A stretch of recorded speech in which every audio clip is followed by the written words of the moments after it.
Good evening. This is Rudy Giuliani, and this is the Rudy Giuliani Show. And tonight we are back in New York City, in the heart of New York City, at the Lexington Hotel, which is right across the street from the Waldorf Astoria, which is 2 blocks away from Sparks Restaurant, where we are going to go and have dinner later tonight with Chris Ruddy and all of the people from Newsmax, because tomorrow they are ringing the bell at the New York Stock Exchange on their new stock offering, in which they've gone public with Newsmax. And as you know, we're on Newsmax between 8 and 9, isn't it, Ted? On Newsmax 2 every night, if you wish to follow us. It's really more of a podcast of the show from the night before. But if you missed it, it's a great way to pick it up. And Newsmax is one of the great contributors to our growing number of brave free speech networks in this country. And that, of course, includes the wonderful network we're on right now, and has been a real pioneer in making sure that you get the truth, which is, I know that sounds easy. It isn't. It cost us, well, it's cost people, and some people their liberty, some people their fortune, some people whatever they had, some people their houses. The Biden and the Democrats have engaged in a massive destruction of free speech, the greatest in the history of America, and it's now spread, as you see, to places like England, where they imprison a man for having the wrong thoughts, where in Germany they imprison people for what they say and what they don't like. They're saying all the time. It's like, we don't like what you said, prison. But you know, that is what what misinformation was all about. Misinformation was just a Marxist tactic for the government, the dictator, defining the truth. And the truth is that you must have a vaccine, despite the fact it's never been tested, despite the fact it shortly turned out not to be a vaccine because it didn't cure the disease. The vaccine stops you from having the disease. This was not and never was a vaccine. That is a lie. To call it a lie, to call it a vaccine is disinformation. Scientifically, a vaccine, polio vaccines, we all know the best, right?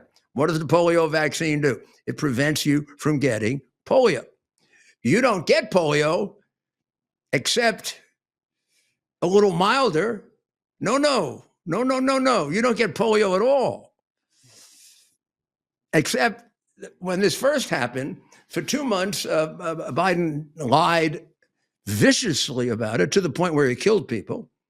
And then they started in with, well, it actually makes you healthier. You're not going to die as readily if you took the vaccine. It may not stop COVID-19 or Chinese virus. I mean, in the case of Mrs. Biden, it's a joke. She had it 4 times. She had 5 shots. It seemed like the shots were giving her the COVID. So this whole effort at going almost as far as putting people in prison, but certainly firing them, destroying them, financially ruining them, throwing them off faculties, throwing them out of hospitals, all that happened in the name of a lie. A complete lie. It is not true. There is no COVID vaccine. There is no thing you can put in your arm that will prevent you to get COVID. Simple as that. Never was. Always been a lie. All of us who have been saying it have been telling the truth. All of those who have been saying the opposite have been lying. And they've been using it as sacred script. And if you don't say it, you're penalized. This is what's going on all over Europe. and it's going on all over our elite, including, what you can say, including the team out in Long Island, 50 miles from here, that renamed their team the Spartans to avoid some alleged embarrassment to Native Americans because their mascot was a Native American. Who the hell knows if the Native Americans were really even embarrassed or didn't like it like they did the Redskins? 80 to 90% wanted them named the Redskins, but the communists in Washington wanted to change it, and they made them into the name of a prophylactic product. So now this team becomes the Spartans, and now they're saying, no, can't be the Spartans. NAACP used to be for civil rights. It's now for racism. White against whites and against Hispanics and against Asians, big time. Man, do they discriminate against Asians. Try to not allow them to get positions in schools that they're entitled to. But in this case, they're suing them because they say Spartans had slaves. That's like 1,500 years ago, boys and girls. And not only that, they weren't black slaves. You know who the Spartans took as slaves? Greeks, other Greeks. When they captured them,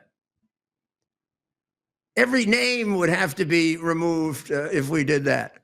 The Romans did the same thing. The Romans took slaves, not based on race. They took anybody they beat.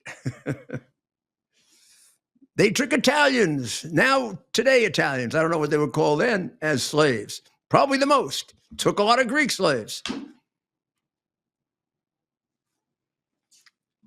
I thought we were finished with this, but that's naive. We can't be finished with this until it plays itself out. Right? So I want to tell you where we're going tonight. We're going to Sparks Restaurant, which I made famous. That's right. Yep, and they have never given me any recognition of that except they hug me every time I come in. Way back on December 18th of 1985, I believe, in the middle of a very famous case of mine against the Castellano crime family, the Genovese crime family, or the Castellano crime family, we had a long trial going on against, I believe, about 17 of their members. Paul and Tommy Bellotti were the top. This one was a very, very lurid case because it involved the DeMeo group within the family that specialized in killing and had a special witness named Vito Arena who testified to chopping up 40-plus bodies.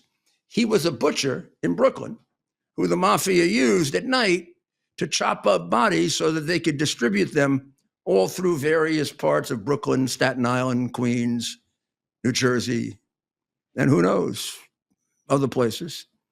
Well, we made the case, put it together. It was one of my many cases to crash down the commission. It was before the commission case. It was a prelude to it. And the judge, who was, for some reason, taken by Paul Castellano, charmed by him, seemed to like him better than me, the government, my assistant, Walter Mack, who he had particular fights with all the time, later on with me.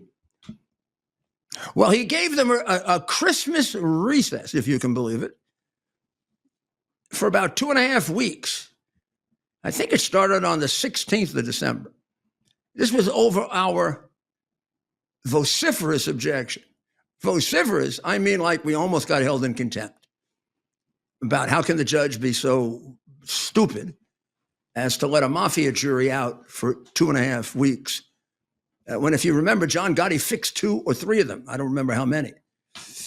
And John Gotti was the number 3 guy in this family, as you will find out in a minute. So I'm sitting in my office on December 18th now with the trial not on. And somebody walks into my office at about 5 something at night as I'm going over. I know exactly what case I was going over, the Boesky case. And he said to me, Rudy, you're not going to believe this. I think Castano just got hit. And what do you mean when he hit? Killed. Well, it turns out he had decided to have a nice relaxing dinner at Sparks Restaurant with his number 2 guy, Tommy Bellotti. He showed up, and now if we could go to the board, you'll see the end result of it. That's the end of. And Mayor, you actually, why don't we play the clip? You and I, a couple of years ago, you did a short recap of this right outside the steakhouse. Let's run the clip. Well, let me tell you, we're going there for dinner tonight. Let's talk about the dinner first. This happened in 85, right? I get the date right? So 39, 40 years ago. Okay. So 1985, you got the year right. Okay. Now, tonight, when we go there, you're going to bring your camera when we go for dinner, and I'm going to show you at least one person that we don't know, we don't prompt, stops and goes like that. Yeah. To point it out. This is 40 years ago. Oh, show it. Let's roll the clip.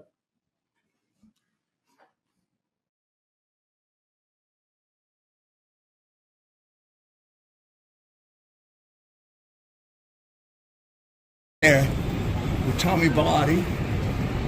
Consider it completely packed. Okay. It was 16th or so. Okay. 18th of December. So we're talking Christmas crowd. Yeah. They were coming from there because the car had a hard time getting in. Okay. And they were walking. Okay.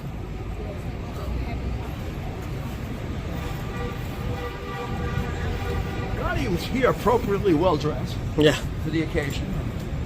Important hit. The 2 hitmen were coming from that way. Watch your step. Yeah. And if I remember correctly,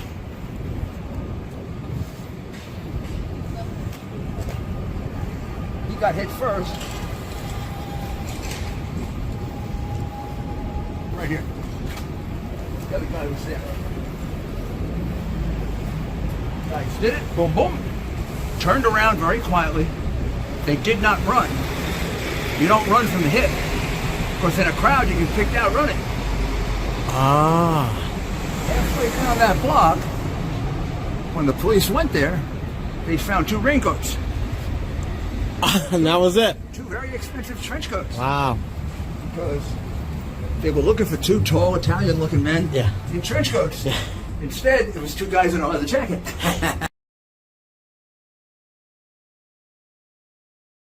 That took place 39 years ago, and it is still remembered almost every day. Someone passes there and says, this is where Paul Castellano was killed. And the reason it became even more famous is across the street from the restaurant on this very, very crowded Christmas season,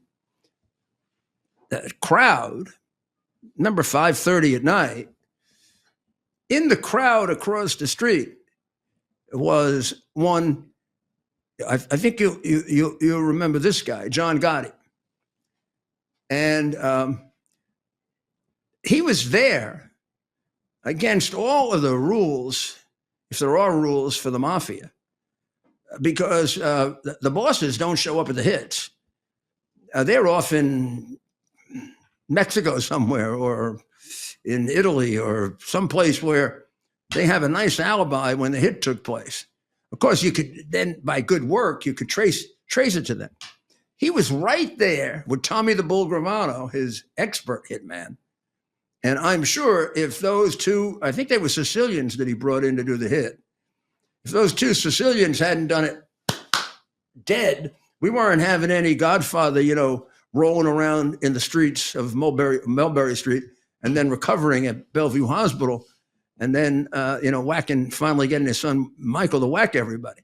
Gotti was going to make sure I'm no amateur here, And anyway, the truth is, having known John Gotti, not personally, but from tape recordings, the man was a pathological sick, rather, really more unintelligent than given credit for.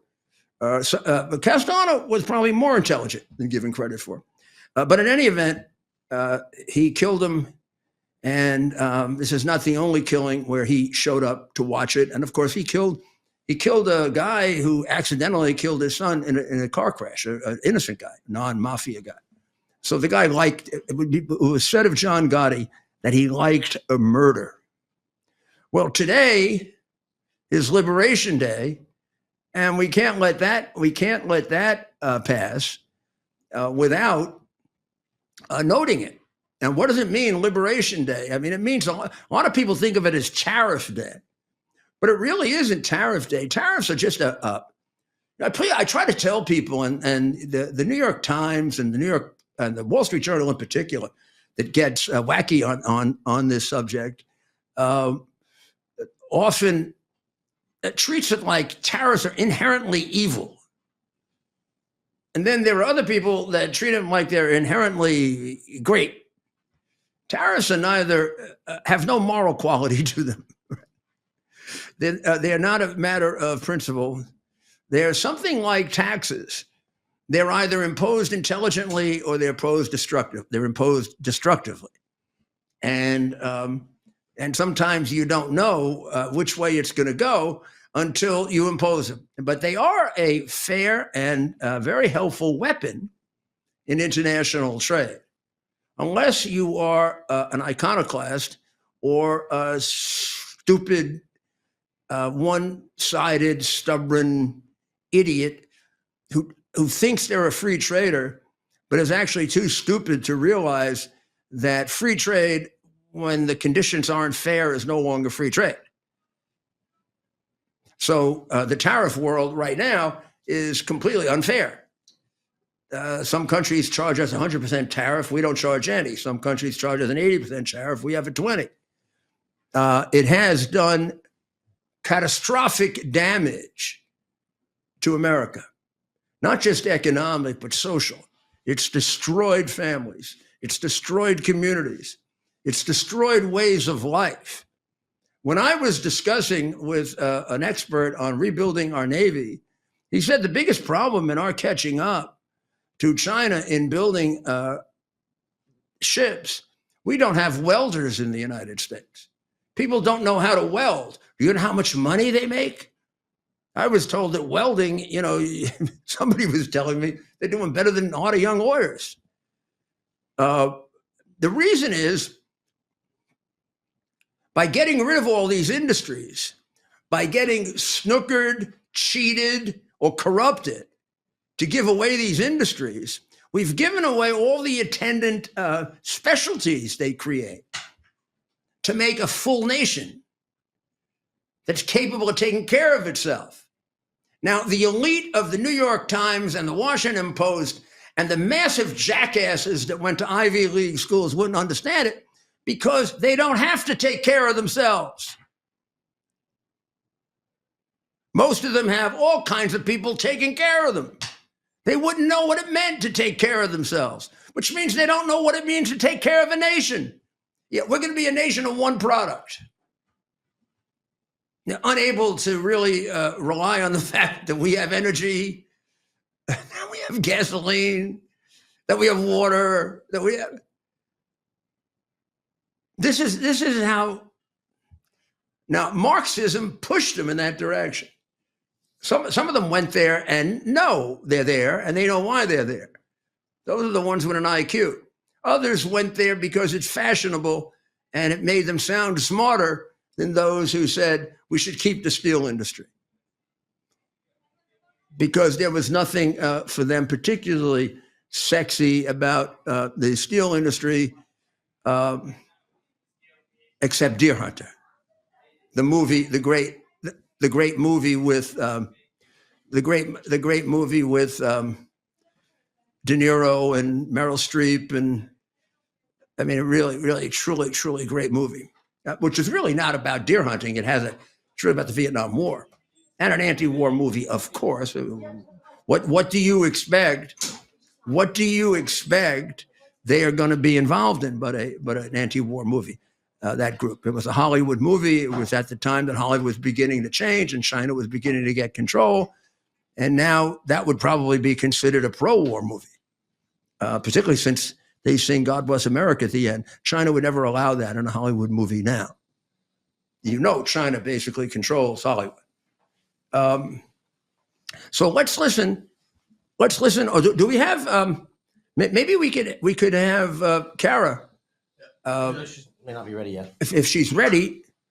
Play some clips from this. Play some clips. Did you? Okay, let's play a clip on the Prez explaining this. No one.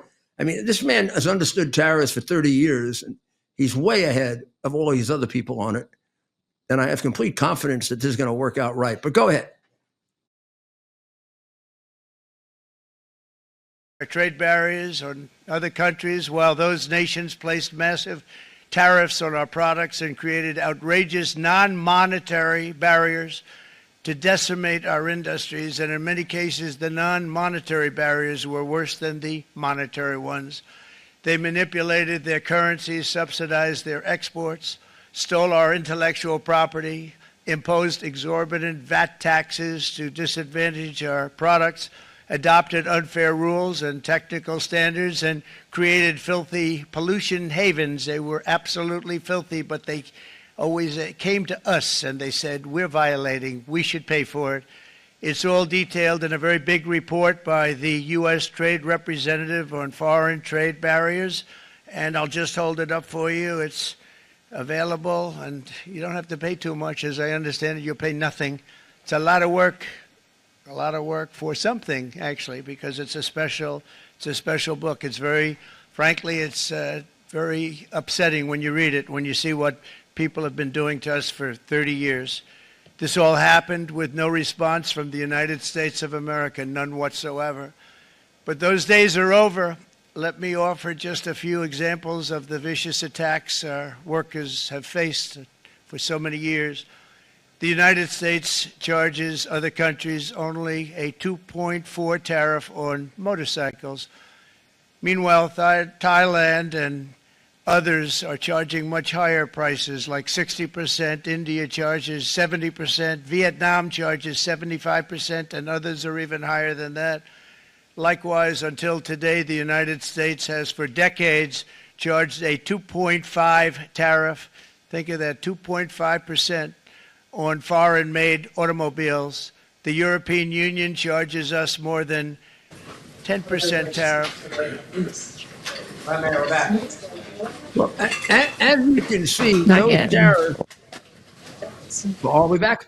We're back, yeah. I thought you were already in the frame. That's right, Mayor. We are back, and if you can see, we have our White House Well, correspondent. I actually can't see, so that's a problem. I don't. I'm not equipped here to see anyone, Could you hear me, Mr. Mayor? but I can hear you fine, Kara, and I'm sure you look wonderful. Thank you. You look great. But are you cold?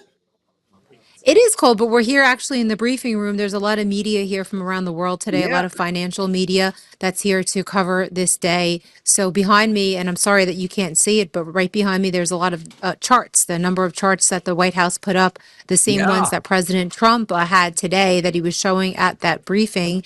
And, just showing the reciprocal taxes, really. And if you could see behind me, and I'm just showing the audience, really, it's just astounding. Tariffs charged to the United States by China is 67%. Now, this is the discounted rate Trump is saying will be 34%. So it's still almost half.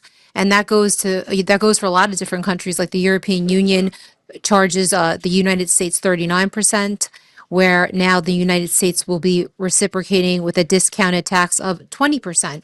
And even crazier is going down the chart to Sri Lanka, charging the United States 88%, and now the United States will be charging 44%. So still half of what Sri Lanka is charging in tariffs to the United States. So this chart is behind me, and people I'm sure can find it online, and it's the one that President Trump was referring to at that press conference today.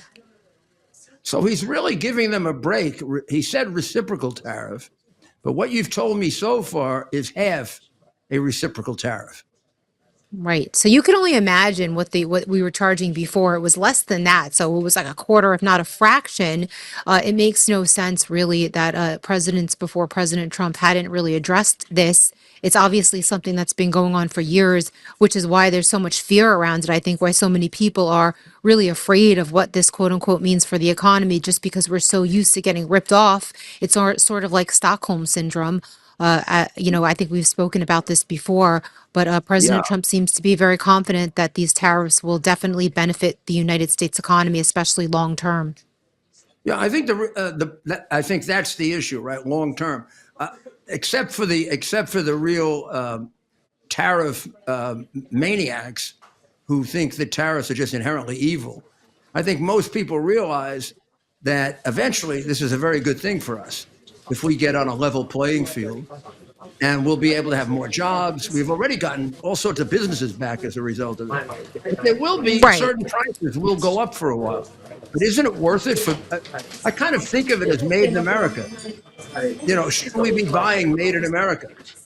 Right. It certainly has encouraged me. I have to buy a new car within the next couple years. And I will probably buy an American car where, to be quite honest, I might have bought a Japanese car in the past. I have a lot. Yeah, I really like Toyotas. I've always bought them, but now I'm thinking maybe I'll buy an American car and change it up because I don't want to pay those tariffs and those extra taxes. And I think that's the way it should be, really. There were subsidies, obviously, for many years for people that bought electric vehicles. And I really like the way that President Trump is doing that now for American made cars, rather. So it's definitely changed my mind about a lot of things. It seemed that the presentation will go a long way if people listen to it to understand what he's trying to do. But this is a big gamble. It's a big gamble because there could be a dislocation in our economy for a bit, and of course the Democrats will treat it like it's the worst in the Depression. Right. So we'll see what happens with it. I think everybody's sort of on the edge of their seats about these tariffs. I'm very, very prayerful and obviously hopeful that it works out in favor of the American people. And a lot of people I spoke to today outside the White House, liberals included, said that they do hope it works out. They want the best for the best for this country. And if tariffs and having to pay a little bit more for a short period of time is what's good for the long-term health of the United States economy, then it's worth it. Well, we're going to go to dinner later at Sparks Steakhouse. You surely know that place, Garrett. Are you in New York right now? I didn't know that. I'm in New York right now. Oh my That's why goodness. Are you going to see it? Yeah. I'm at the Lexington Hotel where I think another gangland hit took place at a barber chair, but we'll go into that later. Oh wow. I didn't know you were in New York. I'm sorry I missed you. You have to come to DC and we have to get dinner here somewhere. We will. We'll let you know. Okay? And thank you, Yes, Mr. Garrett. Mayor. Too bad I missed you in New York. I miss you, and hopefully I'll see you soon. We'll get together. God bless. Okay. Good God job. bless. Thank you. Well, we're going to take a short break now that we've gotten our wonderful report from Kara Castronova. And when we come back, we're going to talk about this insane attack on people who either buy, own, or sell Teslas. What is that all about, except the last stages of what Democrats have been building up to from the very, very beginning? This is a Democrat-inspired domestic terrorism. We'll be right back.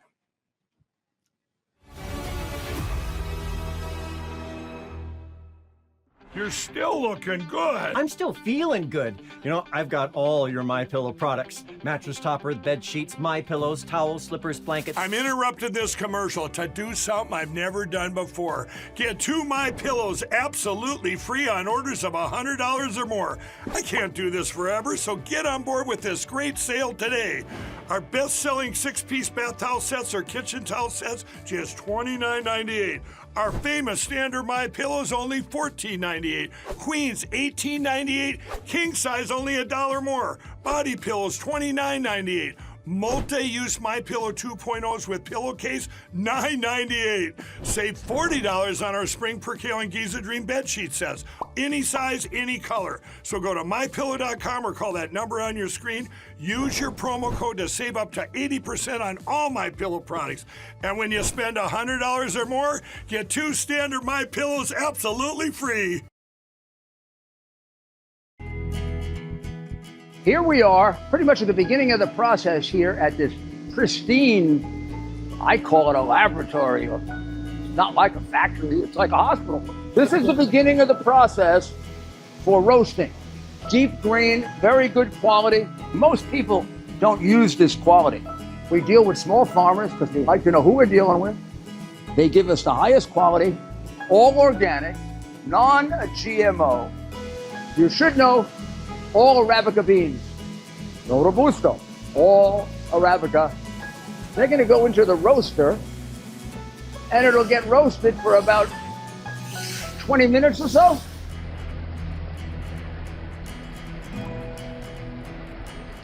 Oh my goodness, look at these. My goodness.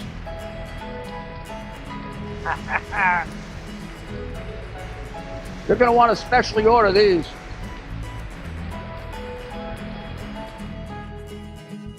This is what goes into Rudy's coffee.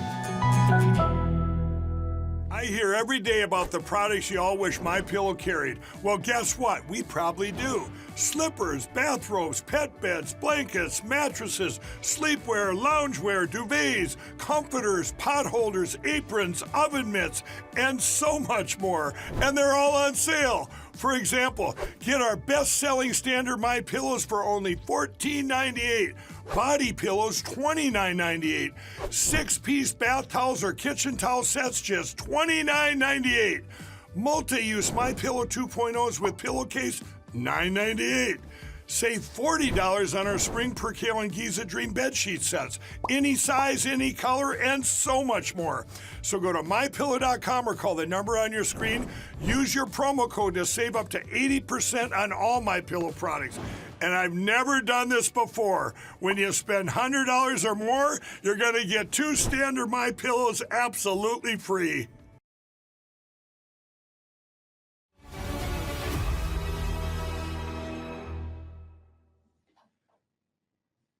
We're back with the Rudy Giuliani Show here in New York City at the Lexington Hotel. This is a conference room of the Lexington Hotel. There used to be a barbershop in the Lexington Hotel, and there was also a mafia guy that got himself, I'm not sure if he got killed here or it was the one where Costello almost got killed. As a result of it, was able to negotiate his way out of the mafia. One night, we'll do just a group of assorted mafia stories. Maybe we'll do it on our special channel, so we don't get in the way of the news. What do you think, Ted? Yeah. Think people want? If you would like that, we could do a sample and then see if you like it. Right. I mean, I live this. I used to say, very often when I began my speaking career, even before I began my speaking career for profit, it was amazing to me when the Washington Speakers Bureau organized my first speech and they paid me. I used to do this for nothing. But I would begin my speeches often, not always, but you always try to use something you know is going to get a laugh. This always got a laugh. Let me get ready. It's so nice of all of you to come to see my speech from the different territories of the United States. The Rocco family from Florida, the Claudio family from Los Angeles, the Della Louise family from Buffalo, and of course the 5 families here in New York. So I hope I give you a good speech. Oh gosh, I don't know why I do that. It comes from listening to 5,000 hours of men on tape talking like that. It's really true. I used to listen to it, Hey, Sam, we're gonna rock. We're gonna take out the sock. Oh, yeah, that effing sock. He deserves it. Okay, let's take out the sock. So now we had to go figure out who's the sock. We didn't have computers then. We had cards and charts, and we had computers, but they were like, oh, the sock. Rocco Sacchetti. Rocco, of course, the sock. Rocco Sacchetti. Oh, man, we got to warn him somehow without blowing the wire. And you'd have all kinds of interesting things that would happen like that. So this Liberation Day really has to be seen as a day that moves America toward the goals set by the president, the golden age of America, because these are functional changes in the structure of government. We're building a new house now, but on the same foundation, the foundation of John Adams and James Madison and Alexander Hamilton and Thomas Jefferson and all the people that the communists and the teachers union and the crazy left wingers and the Marxists and the ones who suck up to them and the ones who are brainwashed by them hate. They're the people who established this great nation. And we've moved so far away from it, they've already turned over in their graves. They probably wanted their statues knocked down because this socialist country, authoritarian socialist country, without really free speech for all, without fairness in the justice system for all, surely not for me or the president. That's not the country they meant for us. And they meant for us to fight for the country that they created, not to sit by like a bunch of stupid little idiots getting pushed around by Hollywood, getting pushed around by the New York Times, getting pushed around by those guys on TV who read. You see a teleprompter here, Ted? Show them. You see a teleprompter here? I don't need a damn teleprompter. I'm not Dan Rather. Dan Rather is 50 years of a damn teleprompter. Yeah.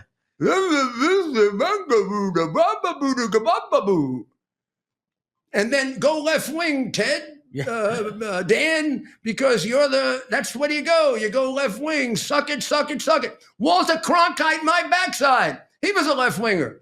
He used to make fun of Eisenhower. What the hell did Cronkite ever do? Talk into a microphone.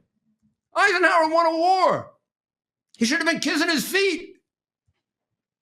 And what they did to Patton and what they did to MacArthur led to, and if I ever get time, I'm going to write that book too. It led to the communist takeover of a good deal of this country. Well, having said that, we're going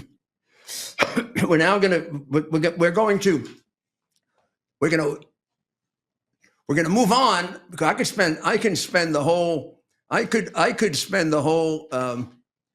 show on just tariffs and go through them with you and show you how this is all going to turn out right. We've got the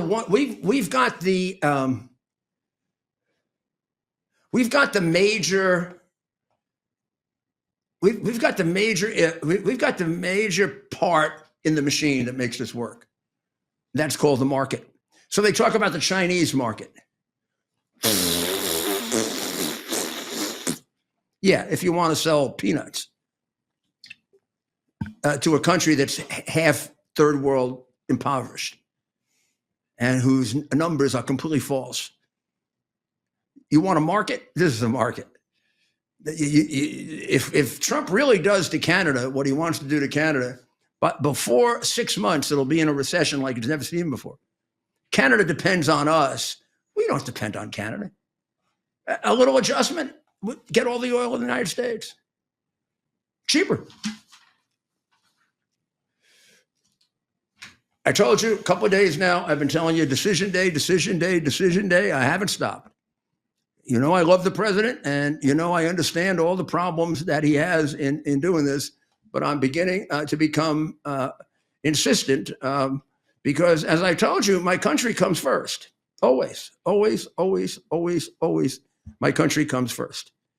So I believe as an American citizen and a person who knows more than he should probably about all of these things, that it is necessary for the President of the United States within the very quick foreseeable future to live up to the threats that he made to the Ayatollah and to Putin. The Ayatollah in particular, where the threats were quite stark, which were, if you don't sit down and negotiate so that we see a way toward a non-nuclear Iran, we are going to hit you in a way that will be earth-shattering, that you will never forget. And I do believe you have to do that if you say it.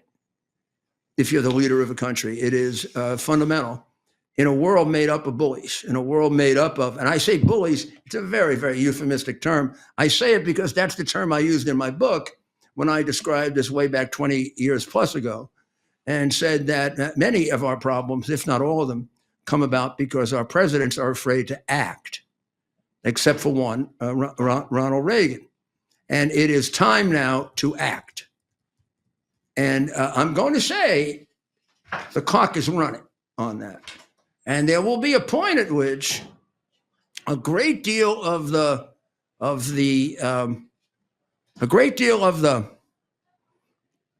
suasion that he has and that Ronald Reagan had will be eaten up if this turns out to be less than what it should be. If it doesn't happen at all, it'll be a disaster. You're worried about tariffs. I'm worried about taking nuclear weapons away from the Ayatollah. Here's why. Tariffs can create a very, very bad economy. Nuclear weapons in the hands of a madman can create no world. There's no choice here. Negotiating with him is a fool's errand. It's been going on for 40 years. He will negotiate and lie. It is considerably worse than negotiating with Putin. Not even a comparison. Not that negotiating with Putin is a dream, and not that there aren't some problems there. We're going to talk about it in a minute. But I am now at the point where whatever it takes, whether Israel, us, or both, and I'd like to see both of us do it, because we're the two. We have emerged as the two greatest allies in the world, and the two most military proficient and proven in the world. Russia is not proven. Russia's last endeavor was a disaster. Oh, sure, they have 20% of Ukraine. They lost 700,000 men. Go check, Ted. That may be more than we lost in the Second World War. I thought it was around 500,000. I may be off. For World War II America? Yeah, the United States losses. You know, the Ukrainians say they 407,000. What? 407,000. Well, okay. We don't know how many, 400, that's a very good number to know now. And remember, we don't know how many we lost in, we don't know how many Russians have actually been killed, right? Because you get all kinds of different numbers. The Russians would tell you 60,000. The Ukrainians would tell you 1 million. And independent reporters will give you numbers from about 400,000 to about 800,000. So I always like to go in the middle of something like that until I know. So I'm not giving this out as a certified number. I'm giving this out as somebody who's looked at almost all the numbers. And this is, let's call it the median, 600,000 Russians dead. And probably you add on to that now about 30,000 North Koreans who probably killed themselves and probably killed some of the Russians. That was one of the dumbest things in the world. Probably he would have had Kursk back already if it weren't for the fact that he brought the North Koreans in who didn't know who they are, what they are, who they were fighting for, and probably killed as many Russians as Ukrainians thinking they were Ukrainians. So why the hell South Korea has this left-wing party that's kissing North Korea's backside, I have no idea. I have no doubt that South Korea, with our help, could defeat North Korea in anything North Korea wanted to do. In fact, we could safely eliminate North Korea. you don't have to use nuclear weapons on a place as small as North Korea. And the little fat pig who looks somewhat, special, and I have to say it nice, even for him, I guess, who looks a little special. I think Trump should talk to him again, and this time kind of take him over his knee and, well, that you wouldn't want to spank him. It would be, I don't know. But I think you should take him to the woodshed and say to him, hey, fatso, you see your country about this big. See, for us, it's about this big. We've been knocking out for practice places 5 times that size. So we may someday have to fight China. And we just took out Iran. See what we did to them?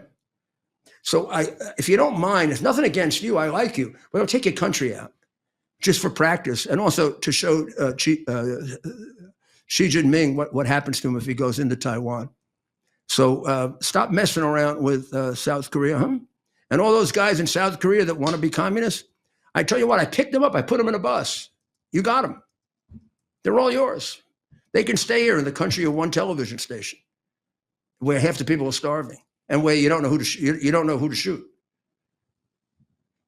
I mean, did you just send those guys? I mean, is your whole army like that? I mean, I remember half the missiles you put up backfired. So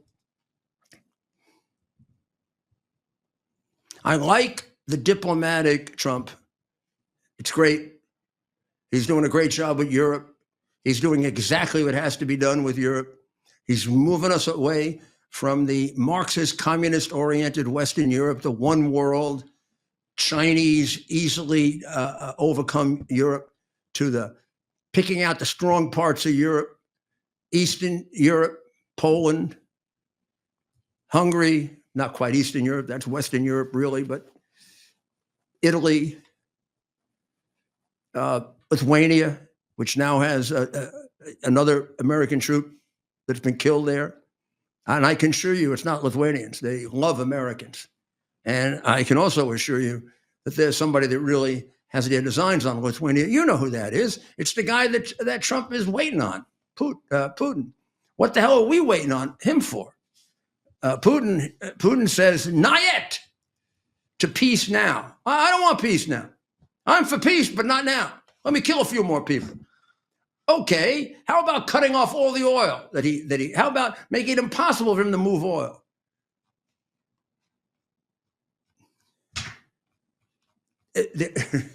There's got to be a speech that goes something like this. I tried real hard with the Ayatollah, as did many other American presidents. And I tried real hard with my friend Putin. But no more than Mr. Nice Guy. It just stopped. Oh, and by the way, Ayatollah, by about right now, half of your nuclear facilities are gone. And about 12 hours from now, they'll all be gone. And we're not exactly sure where you are, so we can't secure you don't tell us where you are. So if something, bounces on your head, you better start arranging for those 72, 79 virgins, because there could be a backup up there for you. So no guarantees for you, shithead. And Putin, we're going to starve you. That's how we defeated you in the first place. Russia, we spent Russia into oblivion.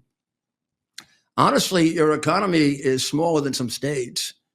So I know you act real big and real tough because you got those nuclear weapons. You don't want to use them because you don't want one put on your head.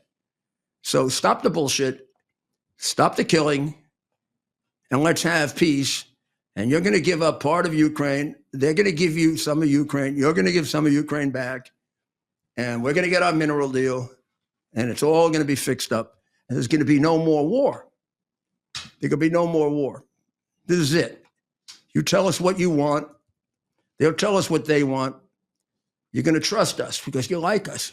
You told me that, Putin, you like us. But right now you're treating us like shit. So we got to apply some very tough medicine to you, which is to see if we can destroy your economy. And until you make peace and you stop killing people, well, we'll continue to destroy your economy. Got to do it. Got to do it.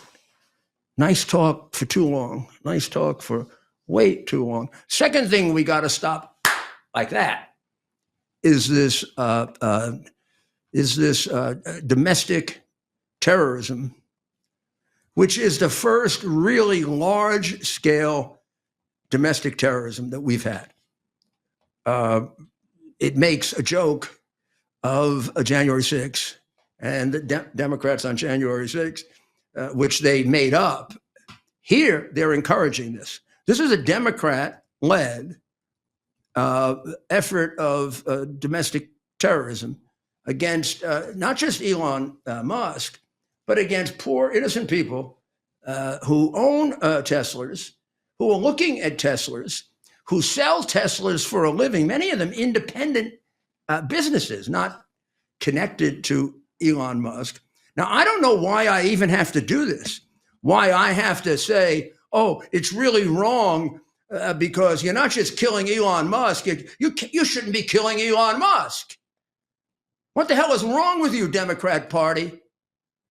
You're sick. You're sick people. And the American people don't get it. Look at those idiots in Wisconsin. Why don't you get the cheese out of your ears, you jackasses? Voting for that woman?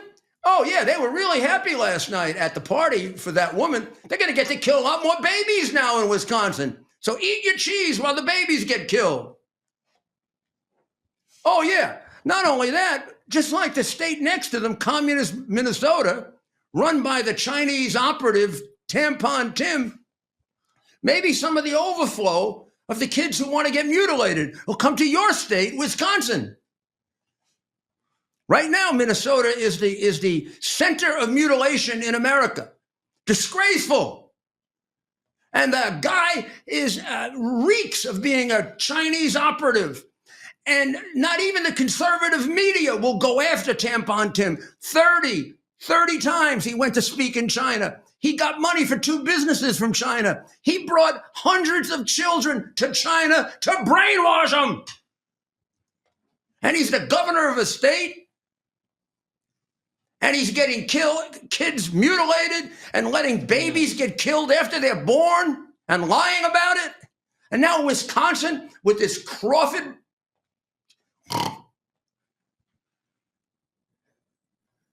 Well, thank God for Florida. I am so glad I made a decision to move to Florida. I believe I live in the land of the free and the home of the brave. And here I am back in New York City, where on my next show, I'm going to point out to you that people say this is our first real communist candidate we have now for mayor, which I'll explain to you. It is not. New York has been communist for as long as there's been communism. New York has been a Democrat corrupt state for all but about 20% of its existence historically. Corruption is, we have a constitution, it is not followed. The constitution of our state is kickbacks, schmears, and bribery, which is why the Paul Castellanos and the John Gottis and of this world did so well here. 5 families for New York, 1 anyplace else. This is the most corrupt. I am sitting, Manhattan, actually, in the most corrupt borough, in the most corrupt city in the history of the United States. Well, having said that, we're going to do everything we can to change it because I love this place. This is in my blood. I'm living in Florida now, but I'm a New Yorker. I love New York. I know it. I know this city better than anybody. You want to have a contest? Come on. When I get into a Lyft or an Uber or a taxi, I tell them the fastest way to go. After all, I ran the traffic of this place for 8 years, and then I used to have to catch criminals in this crazy thing when I was U.S. attorney. I love this place. This could be so much. And Trump does too, you should know. Well, we're going to be back tomorrow night. Who knows where we'll be? One never knows. And pray. Pray for the president now, because the hands of those countries are the future of those countries are in his hands. And pray that this Liberation Day becomes one of the great days in American history. Be great for us if it does. And you go right over to X now. We'll be on there, and we'll be going further, explaining to you what's going on right now, particularly with this whole Musk terrorism and what we can do about it. God bless America. See you tomorrow night. Thank you.